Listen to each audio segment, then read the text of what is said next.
دوستو عزیز سامعین، گزشتہ سے پیوستہ جمعۃ المبارک کے خطبہ میں اللہ رب العزت کے احکامات میں سے وہ حکم جس کا تعلق مال سے ہے، مالی عبادت زکوٰۃ سے متعلق قرآن مجید کی نصوص، آیات مبارکہ اور جناب رسول اللہ صلی اللہ علیہ وسلم کے ارشادات کی روشنی میں زکوٰۃ کی اہمیت اور زکوٰۃ سے کے فضائل آپ حضرات کے گوش گزار کیے جا رہے تھے۔ اسی ضمن میں کچھ مسائل کا بھی ذکر ہوا زکوٰۃ سے متعلق۔ جناب رسول اللہ صلی اللہ علیہ وسلم کی یہ مبارک حدیث بارہا آپ حضرات نے سماعت فرمائی ہوگی کہ حضور فرمایا کرتے تھے کہ دین کے ایک باب کو سیکھنا، کسی ایک ٹاپک، کسی ایک موضوع سے متعلق اس کے تمام مسائل کو سیکھنا 1000 رکعت نفل نماز سے افضل ہے، 1000 رکعت نفل نماز سے افضل ہے۔ جناب رسول اللہ صلی اللہ علیہ وسلم کی اسی حدیث مبارکہ کی روشنی میں اور دیگر فضائل والی حدیث کی روشنی میں کوشش یہ کی جاتی ہے کہ کسی ایک موضوع کو لیا جائے اور اس کے جملہ امور اور تمام پہلوؤں پر روشنی ڈالی جائے۔ زکوٰۃ کا نصاب بیان کیا جا رہا تھا کہ 4 قسم کے مال پر زکوٰۃ لازم ہے: سونا، چاندی، نقدی یعنی کیش اور مال تجارت۔ اور نصاب بیان کیا گیا کہ 7.5 تولہ سونا، اگر کسی کے پاس صرف سونا ہی ہو اور کچھ نہ ہو، نہ چاندی ہے، نہ 1 آدھ روپیہ نقدی ہے اور کچھ نہیں، 52.5 تولہ چاندی اگر اور کچھ نہ ہو، لیکن اگر کچھ سونا ہے، کچھ کیش اور نقدی موجود ہے تو پھر اس صورت میں 7.5 تولہ سونا نہیں بلکہ 52.5 تولہ چاندی کی قیمت کے برابر، جس کی مالیت کم و بیش 1.25 لاکھ روپے بنتی ہے، اتنا کسی صاحب کے پاس مال موجود ہے یا اتنے پیسے کا سونا موجود ہے اور ساتھ کچھ نقدی موجود ہیں، اس پر زکوٰۃ ادا کرنا لازم ہے۔ زکوٰۃ سے متعلق کچھ مسائل آپ حضرات کے گوش گزار کرنے ہیں۔ زکوٰۃ اور ٹیکس میں فرق ہے۔ زکوٰۃ ٹیکس نہیں ہے۔ گورنمنٹ مختلف چیزوں پر مختلف ناموں سے ٹیکس لیا کرتی ہے، پراپرٹی کے اعتبار سے، چیزوں کی خرید و فروخت کے اعتبار سے، وابڈہ استعمال کرتے ہیں بجلی کے بلوں کے اعتبار سے، گاڑیوں کے لین دین، خرید و فروخت، غرض ہر چیز پر ٹیکس ہے۔ ٹیکس ایک الگ چیز ہے اور زکوٰۃ الگ ہے۔ کوئی صاحب یہ سمجھیں کہ میں تو ہر سال اتنی مالیت کم و بیش اتنے پیسے تو ٹیکس میں ادا کر دیتا ہوں تو اتنے پیسے کی تو میری زکوٰۃ ادا ہو گئی ہے، ایسا نہیں ہے۔ زکوٰۃ خالص ایک عبادت ہے، ٹیکس عبادت نہیں ہے۔ زکوٰۃ اللہ کا حکم ہے، ٹیکس اللہ کا حکم نہیں ہے، ریاستی قانون ہے۔ زکوٰۃ کی ادائیگی کے لیے نیت ضروری ہے۔ ایک آدمی لاکھوں روپے غریبوں، ضرورت مندوں کو دے دے لیکن زکوٰۃ کی نیت نہ کرے، لاکھوں روپے ضرورت مندوں اور غریبوں کو دے دے اور زکوٰۃ کی نیت نہ کرے، اس کی نیت زکوٰۃ کی نہ تھی، تو یہ زکوٰۃ ادا نہیں ہوگی۔ ہاں، صدقہ ہو جائے گا، خیرات ہو جائے گی، اور ادا کرنے کے بعد اگر بعد میں نیت کرے کہ فلاں موقع پر وہ اتنے لاکھ روپے میں نے فلاں ادارے کو، فلاں ہاسپٹل میں فلاں ضرورت مند کو دیے تھے، ادا کرنے کے بعد اگر نیت کرے گا تب بھی وہ زکوٰۃ نہیں بنے گی۔ معلوم یہ ہوا کہ زکوٰۃ کی ادائیگی کے لیے نیت ضروری ہے، بغیر نیت کے زکوٰۃ ادا نہیں ہوتی۔ جبکہ ٹیکس میں آپ نیت کریں یا نہ کریں، آپ سے ٹیکس وصول کر لیا جاتا ہے، ٹیکس ادا کر دیا جاتا ہے۔ زکوٰۃ کی ادائیگی کے لیے مستحق تک مال کا پہنچنا ضروری ہے۔ ہر کسی کو زکوٰۃ نہیں دی جا سکتی، مستحق تک مال کا پہنچنا ضروری ہے، اور وہ مستحق بھی اللہ رب العزت نے قرآن پاک میں متعین فرما دیے ہیں کہ جس کے پاس نصاب کے برابر، جو ایک مال شریعت نے بنایا ہے 52.5 تولہ چاندی کی قیمت کے برابر، جس کے پاس پیسے نہیں ہیں اسے زکوٰۃ دی جا سکتی ہے۔ ٹیکس میں اس طرح کے امور نہیں ہیں۔ زکوٰۃ کے پیسے غریب کے ہاتھ میں جانا ضروری ہے۔ رفاہی کام خیر کے بہت سے کام ہوتے ہیں. کسی جگہ رستہ خراب ہے اور لوگوں کو آنے جانے کے لیے انتہائی دقت ہے، کسی نے رستہ بنوا دیا. کسی علاقے میں قبرستان نہیں ہے، لوگوں کو، غریب لوگوں کو قبر تک آسانی سے نہیں ملتی، قبرستان کی جگہ دلوا دی. یہ خیر کا کام ہے، لیکن زکوٰۃ کے پیسے اس میں نہیں لگائے جا سکتے. کیوں؟ کیونکہ زکوٰۃ کے پیسے غریب کے ہاتھ میں جانا ضروری ہے. یہ جو رستہ بنایا ہے اس کا کوئی ایک مالک نہیں ہے. یہ رفاہی کام ہو گیا، لیکن کسی ایک غریب کے ہاتھ میں، کسی ایک کے قبضے میں نہیں ہے. تو زکوٰۃ میں یہ شرط ہے کہ کسی ایک کے قبضے میں جائے وہ مال، غریب آدمی کو مالک بنا دیا جائے. قبرستان اگر بنا دیا بہت بڑی نیکی، لیکن زکوٰۃ کی رقم سے نہیں ہو سکتی، کیونکہ اس کا کوئی ایک مالک نہیں ہے. جبکہ ٹیکس سے رفاہی کام کیے جاتے ہیں. تو معلوم یہ ہوا، اور گزشتہ دنوں کئی احباب نے مسائل پوچھتے ہوئے ذکر بھی کیا کہ ہم نے اتنی رقم تو ٹیکس میں ادا کی ہے، سالانہ اتنی رقم تو ہم ٹیکس ادا کرتے ہیں، تو اتنی اگر ہماری زکوٰۃ 3 لاکھ روپے بنتی ہے، 1 لاکھ روپے تو میں ٹیکس ادا کر چکا ہوں، لہٰذا میں 2 لاکھ روپے کیا زکوٰۃ دوں گا؟ ایسا نہیں ہے. ٹیکس کی ادائیگی زکوٰۃ میں شمار نہیں کی جا سکتی. زکوٰۃ اللہ کا ایک حکم ہے، خالص ایک عبادت ہے. اور میں معذرت کے ساتھ عرض کروں گا، اسلامی نظام کے اعتبار سے، اسلامی مزاج کے اعتبار سے، اسلامی حکومت کے اعتبار سے ٹیکس کا نظام اسلامی نہیں ہے. اگر اسلامی ریاست ہو، جناب رسول اللہ صلی اللہ علیہ وسلم کے مبارک ارشادات پر بالکلیہ مکمل طریقے پہ عمل ہو، تو ٹیکس کا نظام نہیں ہوگا. وہاں ٹیکس کا نظام اسلامی نہیں ہوتا. یہ جو ٹیکس کا نظام، یہ ایک جمہوری نظام میں آیا کرتا ہے. یہ اسلام سے ہٹ کر ایک نظام ہے. اس کو جو ایک اسلام سے ہٹ کر ایک نظام ہے، اور اس میں جو ایک رقم دی جا رہی ناچار مجبوری کی بنا پر حکومت اور ریاست کے قوانین ہیں، اس کی ادائیگی کو زکوٰۃ ہرگز شمار نہیں کیا جا سکتا. البتہ کوئی حکومت اتنی لاچار ہو، بے بس ہو چکی کہ وہ اب ٹیکس کے بغیر نہیں چل سکتی، پھر اس مجبوری کے عالم میں عوام سے ٹیکس لیا جائے گا، لیکن وہ ٹیکس بھی اسلامی نظام میں ہر ایک سے نہیں لیا جائے گا. جس طرح زکوٰۃ ہر ایک سے نہیں لی جاتی، زکوٰۃ بھی مخصوص افراد سے لے کر مخصوص افراد کو پہنچائی جاتی ہے. اس طرح ٹیکس بھی ہر کس و ناکس، ہر امیر غریب جو بھی فلاں چیز خریدے گا اتنا ٹیکس ادا کرے گا. ہر چیز پر ٹیکس اسلامی نظام میں نہیں ہوگا. لہٰذا یہ ایک الگ موضوع ہے، لیکن یہ وضاحت بہت ضروری ہے. ٹیکس اور زکوٰۃ میں فرق ہے. اگرچہ ٹیکس بھی بسا اوقات خیر کے کاموں میں استعمال ہوتا ہے، حکومت رفاہی کاموں میں استعمال کرتی ہے، مجھے اور آپ کو فائدہ پہنچانے کے لیے بہت سے کام حکومت کرتی ہے، لیکن وہ ٹیکس میں شمار نہیں کیے جا سکتے. اسی طرح کسی صاحب نے کسی سے قرض لینا ہے، کچھ رقم لینی ہے، تو جو رقم جب آدمی نے حساب کرنا ہے سال میں، جس ماہ کو حساب کے لیے طے کر دیا، جو تاریخ طے کر دی، یہ بھی وضاحت ضروری ہے. مہینہ طے نہیں ہوتا، مہینہ بھی طے کرنا ہے اور تاریخ بھی طے کرنی ہے، پھر ہر سال اسی تاریخ میں حساب کرنا ہے. بسا اوقات دوست احباب رمضان مبارک کا مہینہ تو طے کر لیتے ہیں، کبھی رمضان مبارک کی ابتدا میں حساب کر لیا، کبھی انتہا میں حساب کر لیا. جس مہینے کو آپ نے طے کرنا ہے زکوٰۃ کی ادائیگی کے لیے، اس کی تاریخ بھی طے کرنی ہے، اور وہ مہینہ اسلامی تاریخ کے اعتبار سے ہونا چاہیے، چاند کی تاریخ کے اعتبار سے ہونا چاہیے، اور اسی تاریخ کو حساب کرنا ہے. جب آدمی اپنی مقررہ تاریخ میں حساب کے لیے بیٹھا، کچھ رقمیں تو وہ ہیں جو ان کے پاس موجود ہیں، کچھ رقم ایسی ہے جو لوگوں سے وصول کرنی ہے. جو رقم وصول کرنی ہے، جو قرضہ لینا ہے، جو مال فروخت کر دیا اس کی پیمنٹ آنی ہے، ریکوری جو کرنی ہے، اس کو بھی حساب میں شامل کیا جائے گا اور اس کی بھی زکوٰۃ ادا کرنی ہوگی. البتہ بسا اوقات کچھ رقمیں ڈوبی ہوئی ہوتی ہیں، آدمی کو یہ اندازہ ہے کہ یہ رقم ملنے والی نہیں ہے.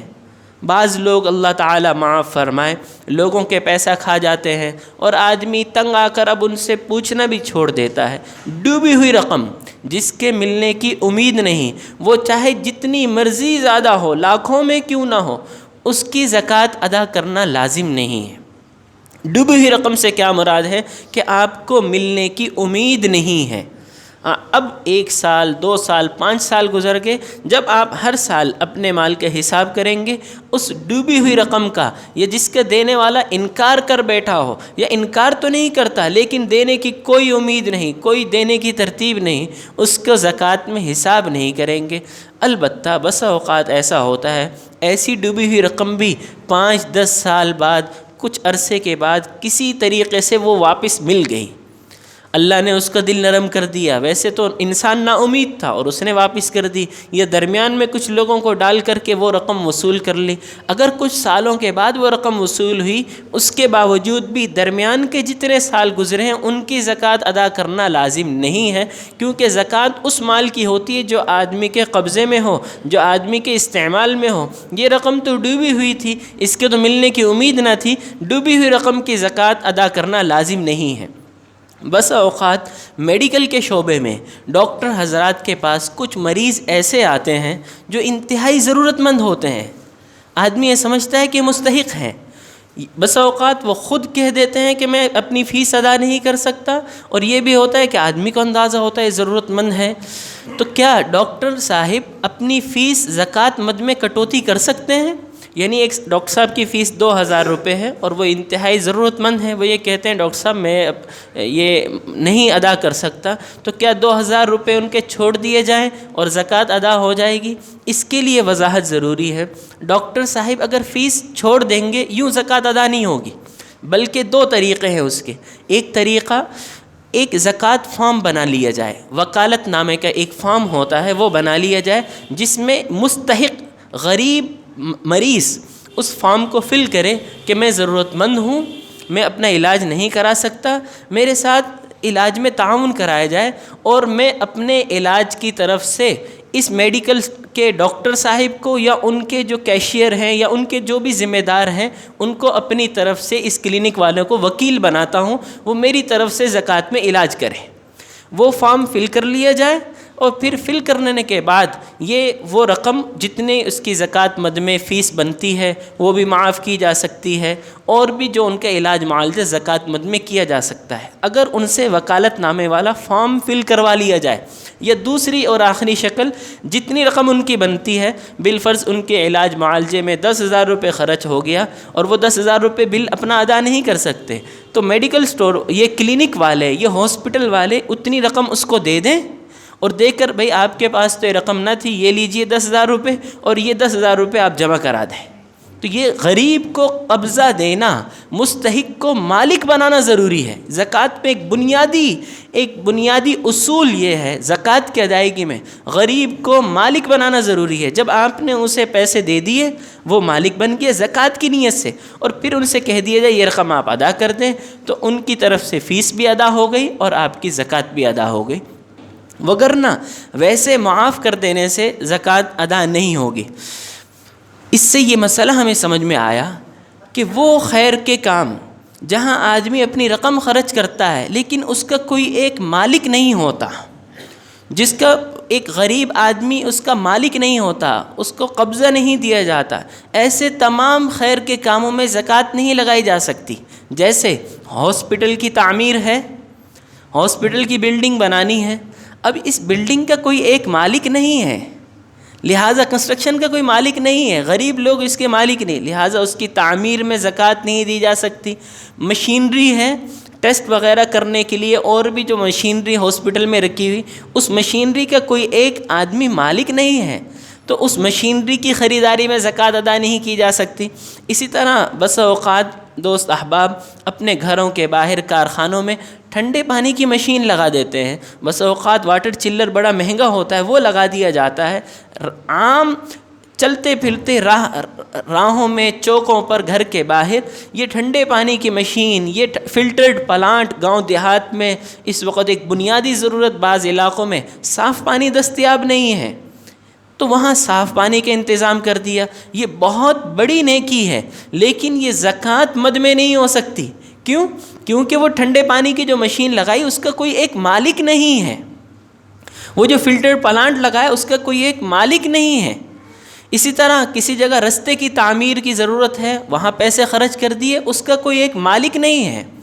قبرستان کے لیے جگہ دلوا دی، بہت بڑی نیکی، لیکن اس کا کوئی ایک مالک نہیں ہے، نیکی الگ ہے، یہ صدقہ جاریہ شمار ہوگا، ایک عظیم الشان نیکی شمار ہوگی، لیکن صدقہ جاریہ الگ ایک عبادت ہے، زکوٰۃ الگ ایک عبادت ہے۔ جناب رسول اللہ صلی اللہ علیہ وسلم کے مبارک ارشاد کا مفہوم ہے، جس صاحب نے کسی ایمان والے کو کفن کا انتظام کر دیا،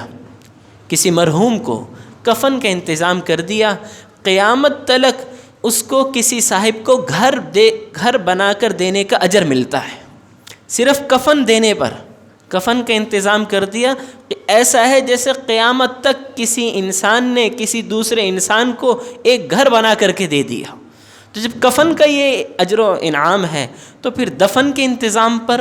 قبر کے کسی کے لیے انتظام کرنے پر کتنی بڑی نیکی ہے،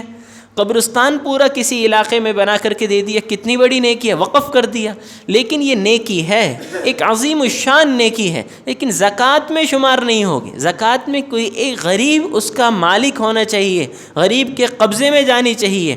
البتہ کسی جگہ ٹھنڈے پانی کی مشین آپ ایسی جگہ لگائیں جہاں ہیں ہی تمام مستحق مسافر،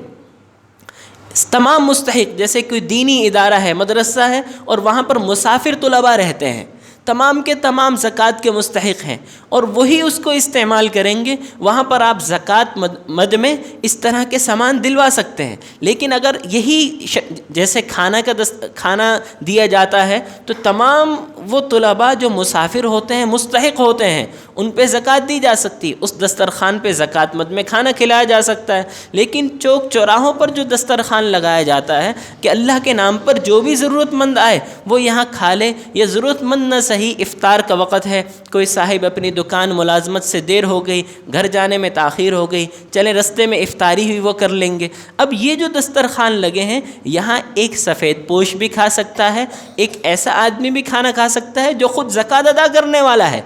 اس پر زکوٰۃ نہیں لگتی، لیکن یہ آپ نے ایک نیکی کے لیے دسترخوان لگایا جہاں پر تحقیق نہیں ہوتی کہ کون زکوٰۃ کا مستحق ہے اور کون نہیں ہے، تو یہ صدقات شمار ہوتے ہیں، یہ نیکیاں شمار ہوتی ہیں جہاں پر صرف مستحق ہی ہوں، وہاں پر زکوٰۃ مد میں چیز استعمال کی جا سکتی ہے۔ اسی سے اندازہ ہوا، بس اوقات لنگر تقسیم کیا جاتا ہے، جی فلاں بزرگوں کے لیے کسی کے دربار پر لنگر تقسیم کر دیا۔ پہلا مسئلہ، کسی بھی اللہ کی ذات کے علاوہ کسی بھی ذات، وہ چاہے پیغمبر ہوں، چاہے رسول ہوں، اہل بیت ہوں، یا کوئی اللہ والے ہوں، ان کے نام پر لنگر تقسیم نہیں کیا جا سکتا، ان کے نام پر کھانا تقسیم نہیں کیا جا سکتا، ان کے نام پر دودھ تقسیم نہیں کیا جا سکتا۔ یہ سراسر شرک ہے اور حرام ہے ہمارے بر صغیر میں، چونکہ یہ بہت عرصہ 1-1.5 یعنی 1000 سال سے زائد مسلمان ہندوؤں کے ساتھ رہے ہیں، ہمارے اندر بہت سی رسمیں، بہت سی رواج، ہندوانہ رواج ہمارے اندر آ گئی، اور وہ آج تک چلتی آ رہی ہیں۔ غیر اللہ کے نام پر نظر و نیاز، غیر اللہ کے نام پر کھانا تقسیم کرنا، یہ 100% حرام ہے۔ البتہ اجر و ثواب کی نیت سے کیا جا سکتا ہے، نام پر کرنا الگ ہے کہ فلاں بزرگ کے نام پر میں کھانا دے رہا، یہ حرام ہے۔ اور ایصال ثواب، میں یہ کھانا تقسیم کر رہا ہوں جناب رسول اللہ صلی اللہ علیہ وسلم کو ثواب پہنچانے کے لیے، میں کھانا تقسیم کر رہا ہوں فلاں اللہ والے کو ثواب پہنچانے کے لیے، میں کھانا تقسیم کر رہا ہوں اپنے والدین مرحومین کو ثواب پہنچانے کے لیے۔ ایصال ثواب کے نام سے جو کھانا تقسیم کیا جائے ہے یہ اللہ ہی کی خاطر ہے، یہ اللہ کو خوش کرنے کے لیے، لیکن اس کا ثواب والدین کو پہنچانا چاہتا ہوں، اس کا ثواب فلاں اللہ والے بزرگ کو پہنچانا چاہتا ہوں، اس کا ثواب اہل بیت کو پہنچانا چاہتا ہوں۔ ایصال ثواب جائز ہے، لیکن غیر اللہ کے نام پر کھانا تقسیم کرنا ناجائز اور حرام ہے۔ ایصال ثواب کا جو کھانا تقسیم کر دیا جاتا ہے، اگر وہ کھانا عام رستے میں گھر میں بریانی کے ڈبے پیک کیے اور جو ضرورت جو بھی آ رہا اس کو وہ کھانا تقسیم کیا جا رہا، کسی چوک پر کھڑے ہو کر جو بھی آ رہا اسے وہ کھانا تقسیم کیا جا رہا، یہ صدقہ ہے، یہ نیکی ہے، لیکن زکوٰۃ مد میں نہیں ہو سکتی، کیونکہ اس میں جو آدمی آپ کے سامنے آ گیا آپ نے اسے کھانا دے دیا، لیکن کسی ایک کو مالک نہیں بنایا، اور یہ معلوم نہیں کہ مستحق ہے کہ غیر مستحق ہے۔ زکوٰۃ میں مستحق تک پہنچنا ضروری ہے، تو معلوم اسی طرح دسترخوان لگا دیے، ایک بڑا دسترخوان، جو بھی آئے اور وہ کھانا کھا لے، یہ بہت بڑی نیکی ہے۔ کھانا کھلانا بھوکوں کو کھانا کھلانا، پیاسوں کو پانی پلانا، بے لباس لوگوں کو عمدہ لباس پہنانا ایک عظیم الشان نیکی ہے، لیکن زکوٰۃ مد میں نہیں ہو سکتی۔ اسی طرح محترم دوستو، زکوٰۃ کی ادائیگی مستحق تک غریب کو تو دے دیا، اب دو طرح کے غریب ہیں۔ ایک وہ غریب اور ضرورت مند ہے جو دیندار بھی ہے، صوم و صلات کا پابند بھی ہے، نیک ہے، طبیعت کا بھی اچھا ہے، اور لیکن ضرورت مند ہے، اللہ کی طرف سے اللہ کی تقسیم، سفید پوش ہے، کہیں ملازمت بھی کر رہا ہے، برسر روزگار ہے، لیکن اس کی ضروریات پوری نہیں ہوتی۔ اور ایک ایسا ضرورت مند اور غریب ہے تو مستحق غریب، لیکن انتہائی بے دین ہے، دنیا سے بھی خالی ہے اور دین سے بھی خالی ہے، صوم و صلات سے دور ہے۔ میں اور آپ ویسے تو غریب کی ضرورت کو پورا کرنے کے لیے یہ نہ دیکھا جائے کہ یہ دیندار ہے کہ غیر دیندار ہے، جو ضرورت مند نظر آئے اس کی مستحق تک مال پہنچ جائے، لیکن اگر میرے اور آپ کا مال انتہائی دیندار آدمی تک پہنچے جو ضرورت مند بھی ہے لیکن دیندار بھی ہے، صوم و صلات کا پابند ہے، نیک ہے، طبیعت کا اچھا ہے،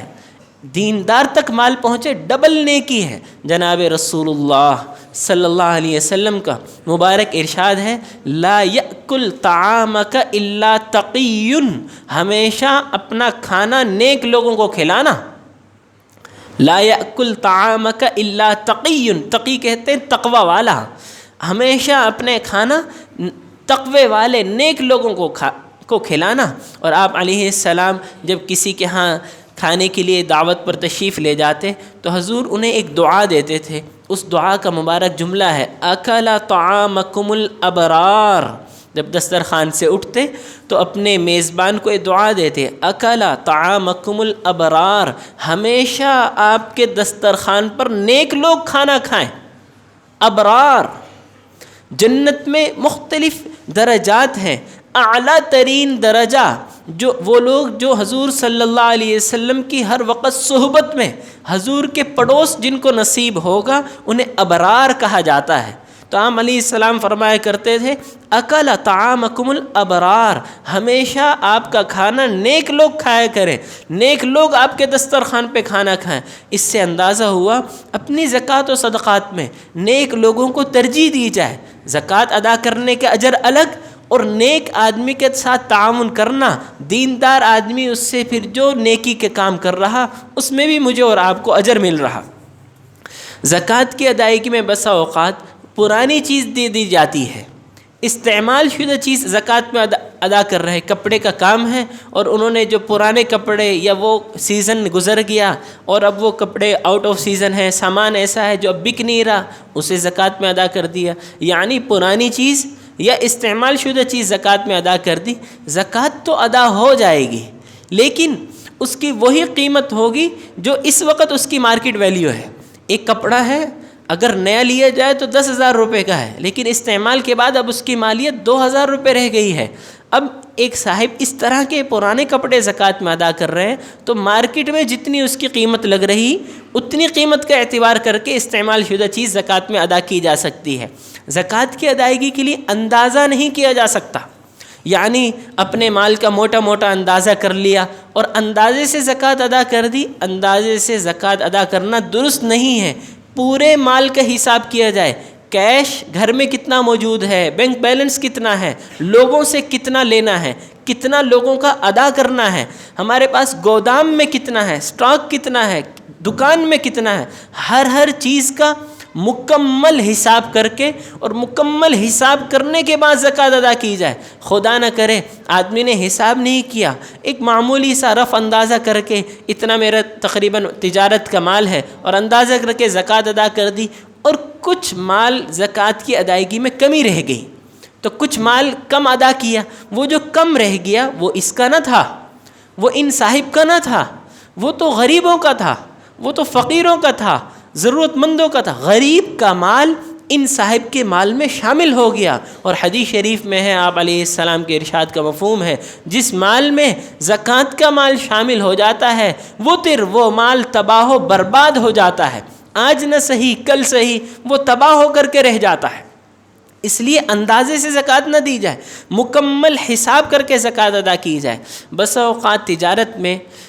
بیٹا جوان ہوا، والد صاحب کے ساتھ وہ بھی کاروبار میں آ گیا، دکان میں بیٹھ گیا، اور بیٹے نے خوب ہمت کی، خوب ہاتھ بٹایا، کام کو بڑھایا، اور والد صاحب کے پاس جب وہ کام میں شامل ہوا، اب بیٹے نے اس ایک کو 2 کر دیا، ایک کو 4 کر دیا، اتنی تگ و دو کی۔ اب کافی عرصہ گزر چکا ہے، زکوٰۃ کی ادائیگی کی ذمہ داری بیٹے کی ہے یا باپ کی ہے؟ بیٹا بھی کئی سالوں سے باپ کے ساتھ دکان میں، فیکٹری میں، تجارت میں باپ کا ہاتھ بٹا رہا ہے، ادائیگی کون کرے؟ سارا کاروبار بھی اب بیٹا سنبھالنے لگ گیا، تقریباً لوگوں سے لین دین، حساب کتاب بھی بیٹا کر رہا۔ ذمہ دار کون ہے؟ زکوٰۃ کی ادائیگی کے ذمہ دار فرض کس پر ہے؟ محترم دوستو، اگر بیٹا والد کے ساتھ کاروبار میں جب شریک ہوا، والد نے یا تو سارا کاروبار اس کے نام کر دیا، بول دیا ہو کہ یہ سارا آپ کا ہے، اس کے ہینڈ اوور کر دیا، اور اس کے لیے گواہ بھی بنا دیے کہ میں نے اپنے بیٹے کو دے دیا ہے، یا سارا، اگر 2-4 بیٹے ہیں اور باقی بیٹے ابھی چھوٹے ہیں تو عموماً والد اس طرح نہیں کرتا، بچے ابھی چھوٹے، بیٹے ابھی تعلیم حاصل کر رہے ہیں، بڑا بیٹا تعلیم مکمل کر کے باپ کا ہاتھ بٹانے لگ گیا ہے، تو والد اپنا سارا کاروبار بڑے بیٹے کو نہیں دیتا۔ تو ایسی صورت میں 2 شکلیں ہیں۔ پہلی شکل، کچھ عرصہ اسے کام سکھا کر کے اس کو کچھ انویسٹمنٹ، کچھ پیسے دے کر اس کا الگ کاروبار شروع کروا دیا جائے، کچھ رقم دے کر کے اس بیٹے کا الگ کاروبار شروع کروا دیا جائے۔ اب وہ اس رقم سے اس کو دی 5 اور وہ اس کو کر دے 10، وہ اس کو کر دے 50، وہ اس کا ہے، چونکہ اسے ایک مال والد کی طرف سے دے دیا گیا ہے، اب اس کی زکوٰۃ کی ادائیگی کا ذمہ دار بھی وہ ہے۔ دوسری شکل، اور اس کا فائدہ یہ ہے، کل کو خدا نہ کرے والد صاحب انتقال کر جاتے ہیں تو یہ بڑا بھائی چھوٹے بھائیوں پر ظلم نہیں کر سکے گا کہ ساری محنت تو میں نے کی ہے، تمہاری تعلیم کے خرچے بھی میں کرتا رہا ہوں، تمہاری شادیاں تک میں نے کرائی ہیں، سارا کاروبار تو میں نے سنبھالا، ابا کے پاس جب میں آیا تھا 1 دکان تھی، اب میں 3 کر چکا ہوں۔ تو اس طرح کے دھوکے اسے نہ یہ بیچارہ خود پڑے گا، نہ لوگوں کے ساتھ زیادتی کرنی پڑے گی۔ اس کو کچھ کام سکھا کر کے کچھ پیسے دے دیے جائیں تاکہ اب یہ اس سے اپنا پورا کام سنبھالے، اس کو جتنا مرضی نفع ہو نقصان ہو وہ بیٹا ذمہ دار ہے۔ ایسی صورت میں اگر باپ نے اپنے بیٹے کو مال الگ کر کے دے دیا تھا، کچھ مال اس کے قبضے میں دے کر تجارت اس کے قبضے میں دے دی، اس مال کی زکوٰۃ کی ادائیگی بیٹے پر ہے۔ دوسری شکل، بیٹے کو والد نے اپنے دکان میں رکھا اور اتنا سرمایہ نہیں ہے کہ اس کو الگ سے مال دے دیا جائے، یہ اتنی سمجھ نہیں ہے اس بچے میں کہ اس کو وہ نقصان کر سکتا ہے۔ ایسی صورت میں والد کو چاہیے اپنے بیٹے کی ماہانہ تنخواہ طے کرے، اگرچہ ملازم کی تنخواہ 15,000 ہے، اس کی تنخواہ 1 لاکھ کر دے، ملازم کی تنخواہ 1 لاکھ ہے، اس کی تنخواہ 5 لاکھ کر دے، جتنی مرضی تنخواہ طے کر دے، لیکن طے ہو آپ کی ماہانہ سیلری ہے وہ اتنی آپ کی تنخواہ ہے۔ 1 ماہ کام کرے، 10 سال یہ بیٹا کام کرتا رہے، اس کی تنخواہ طے ہو، تاکہ کل کو خدا نہ کرے والد صاحب کا انتقال ہو جاتا ہے یا کوئی معاملات نزاع اور جھگڑے کی نوبت پیش آتی ہے، آپ کام کرتے تھے، آپ کی تنخواہ طے تھی اور آپ اپنی تنخواہ لیتے رہے ہو، باقی سارا کاروبار والد کا ہے اور تمام ورثاء کے اس میں حق برابر ہے، تنخواہ طے کر دی جائے۔ تنخواہ بھی طے نہیں کی جاتی، عموماً بیٹا ہے کیسا برا لگے گا، بس جتنی ضرورت ہو بیٹا لیتا رہا، اپنے خرچے کے اعتبار سے، استعمال کے اعتبار سے لیتا رہا، تنخواہ بھی طے نہیں کی اور بیٹے کو کاروبار میں سے الگ سے کچھ مال بھی نہیں دیا۔ ایسی صورت میں کئی سال، کئی برس اگر وہ بیٹا اپنے والد کے ساتھ کاروبار میں شامل رہا، یہ کاروبار والد کا ہے، چاہے بیٹے کی انت تک محنت اس میں شامل ہو، اس کاروبار کے مالک والد ہیں، اس کاروبار کی زکوٰۃ کی ادائیگی کی ذمہ داری والد کی ہے اور بعض پرس والد سے ہوگی۔ خدا نہ کرے والد صاحب کا انتقال ہو گیا تو تمام ورثاء کا حق اس میں برابر ہے، وہ وارث جس نے 1 دن بھی دکان میں نہ دیا اور یہ جو بیٹا جس نے برس ہا برس والد کی مدد کی، تمام ورثاء کا حق برابر ہے۔ البتہ روز محشر یہ والد ذمہ دار ہوگا کہ ایک بیٹے نے برس ہا برس ان کے ساتھ محنت کی اور اس کو محنت کا دنیا میں صلہ نہیں دیا، اس کو کچھ نہ کچھ الگ سے دے دینا چاہیے تھا، اس کے نام کر دینا چاہیے تھا کہ اس نے اتنے عرصہ محنت کی ہے، اس کا کاروبار کچھ الگ کر دینا چاہیے تھا یا اس کی تنخواہ طے کر دینی چاہیے تھی، تاکہ کل کو وہ بڑا بیٹا اپنے چھوٹے بھائیوں کے ساتھ ظلم زیادتی نہ کر سکے۔ خلاصہ یہ، باپ بیٹے مل کر کاروبار کر رہے ہیں، بیٹے کی نہ ماہانہ تنخواہ طے ہے، نہ اس کا کاروبار والد نے کچھ الگ کیا، تو ایسی صورت میں وہ تمام کاروبار والد کا شمار ہوتا ہے اور والد ہی اس کی زکوٰۃ کی ادائیگی کے ذمہ دار ہیں۔ پلاٹ اگر کسی صاحب نے خریدا ہوا تو مختلف اس کی شکلیں ہیں۔ ایک شکل یہ ہے کہ آدمی نے اس نیت سے خریدا کہ بچوں کی شادی کروں گا تو اس وقت کام آئے گا، بچوں کے لیے گھر بنا دوں گا، یا گھر نہیں بناؤں گا، جب بچوں کی شادی کروں گا تو اس پلاٹ کو بیچ کر وہ پیسے استعمال کر لوں گا، یا خدا نہ کرے میں فوت ہو گیا تو میری وائف کے کام، بچوں کے کام آئے گا۔ یعنی کوئی پلاٹ اس نیت سے لیا کہ کبھی بھی ضرورت پڑی تو وہ میرے کام آ جائے گا، ایسا پلاٹ لاکھوں کروڑوں روپے کا ہو اس پر زکوٰۃ ادا کرنا لازم نہیں ہے، اس کی زکوٰۃ نہیں ہے۔ اسی طرح کوئی گھر لے لیا اور گھر اس نیت سے خریدا کہ بچوں کے کام آئے گا اور اس میں یا اس کا کرایہ میں استعمال کرتا رہوں گا، اس نیت سے، ایسے گھر کی مالیت پر بھی زکوٰۃ نہیں ہے۔ البتہ وہ پلاٹ جو آدمی نے صرف اس نیت سے خریدا ہے کہ جب کبھی دام اچھے لگے تو میں اسے سیل کر دوں گا، تجارت کی نیت سے جو پلاٹ خریدا، بیچنے کی نیت سے جو پلاٹ خریدا، ایسے پلاٹ پر ہر سال اس کی جو مارکیٹ ویلیو ہوگی اس کے اعتبار سے اس کی زکوٰۃ ادا کرنا لازم ہے۔ ایک صاحب نے گھر خریدا ہے اور اس نیت سے کہ اس کا کرایہ آتا ہے، اس گھر پر تو زکوٰۃ نہیں، وہ جو کرایہ آتا ہے اگر ہر ماہ استعمال بھی ہو جاتا ہے اس پر بھی زکوٰۃ نہیں۔ جب حساب کرے گا جس مہینے میں اس کرایے میں سے کچھ رقم موجود ہے تو اس کی زکوٰۃ ادا کر دے گا۔ اسی ضمن میں آخری مسئلہ، نہ پلاٹ خریدا نہ گھر خریدا بلکہ فائل خریدی ہوئی ہے، اور کسی ایسے ادارے کی بلڈنگ والے جو مختلف ادارے ہوتے ہیں، کمپنیز، وہ ابھی فائل بیچنا شروع کر دیتے ہیں، ابھی پلاٹنگ نہیں ہوتی، ابھی نومینیٹ تعین نہیں کیا کہ یہ پلاٹ کہاں پر ہے، یہ کہاں پر ہے، فائل خریدی ہوئی ہے۔ پہلی وضاحت ضروری ہے، فائل کی خریداری جائز نہیں ہے، ناجائز ہے، جب تک کہ یہ طے نہ ہو جائے پلاٹ نمبر کون سا ہے، جگہ باقاعدہ الگ سے طے نہ کر دی جائے، اس سے پہلے فائل کی خریداری جائز نہیں ہے۔ البتہ پھر بھی کسی صاحب نے فائل خرید لی تو اس فائل، جتنے پیسوں کی فائل خریدی ہے اس کی جو مارکیٹ ویلیو ہوگی اس کی زکوٰۃ ادا کرے گا، لیکن اس فائلوں کی خریداری سے بچنا چاہیے۔ دعا ہے ارحم الراحمین مجھے اور آپ کو ان مسائل پر عمل کی توفیق عطا فرمائے۔ وآخر دعوانا ان الحمد للہ رب